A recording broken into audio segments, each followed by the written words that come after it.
Well, inflation may be moderating, but consumers out there, they are still struggling as prices on goods are about 20% higher than they were in February of 2020. Couple that with a cooling labor market. So how important would a rate cut in September be for the consumer?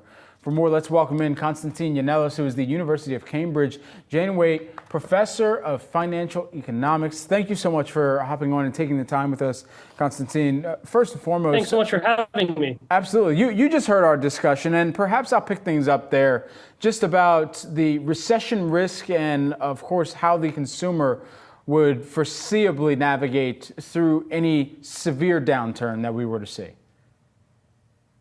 Yeah, so I wouldn't necessarily predict that a recession is going to happen, but there are dark clouds over the horizon right now. So, for example, major retailer Macy's just reported that they missed revenue forecasts and sales fell by 3.8%.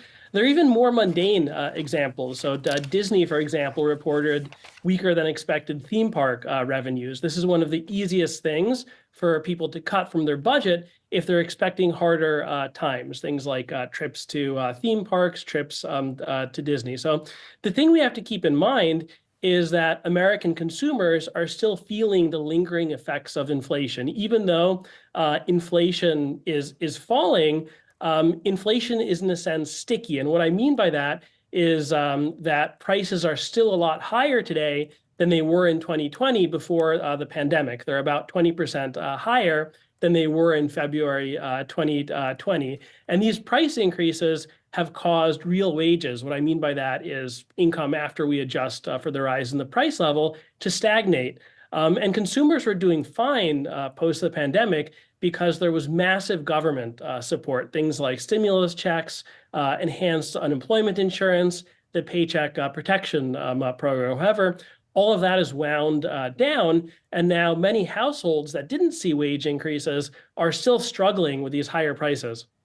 With all of this in mind, I mean, we're looking at credit card debt that's just hit $1.14 trillion here. What do you take away from the way that consumers are spending right now, where they're still being able to deploy cash versus where they are leaning on credit card debt, or leaning on credit, I should say more broadly?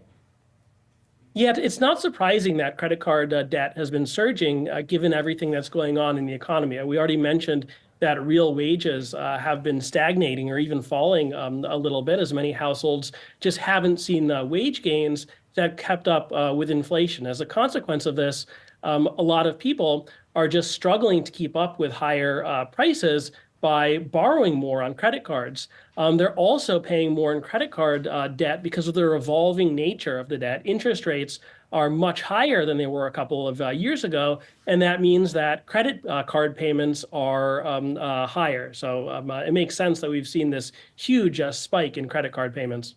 You know, it's really interesting, especially as we consider where some of that credit card relationship initiates. And for a lot of people, it initiates during college, while you've got a mix of other expenses that you're starting to take on too. And we know a lot of our viewers, perhaps on the way back to school, trying to get their heads around, where do they need to tap credit versus, paying down other expenses and debt that are more pertinent and more timely for that education.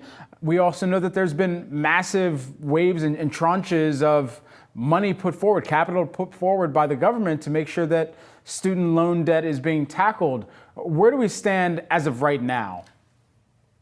Yeah, so now we've seen for the first time large-scale student loan forgiveness. This has been a major boon for many households. About 8% of outstanding student loan balances have been canceled or forgiven by the Biden administration. And actually, for the first time in history, at least for the first time since I've been around, American student loan balances are actually going down. And this has benefited over 3 million borrowers who had full or partial loan forgiveness. Now, this has certainly had effects on spending, and some of my new research studies this, but these effects are fairly small relative to the size of the forgiven debt. And we find in our study that for every dollar forgiven, households spend about 43 cents in the short term. And the reason for this relatively muted spending probably has to do with the fact that most borrowers actually still aren't paying down their loans. So student loan payments were paused at the beginning of the pandemic in April 2020. And they sort of resumed last October, but they only sort of resumed because payback is still optional for another few months. What I mean by that is that borrowers don't go into default or become delinquent if they don't make payments. Interest just starts accruing. So many borrowers are still not making payments. And the upshot of all this is that what student loan forgiveness is actually doing for most people is forgiving payments that are well into the future. So we see more muted effects on the economy today.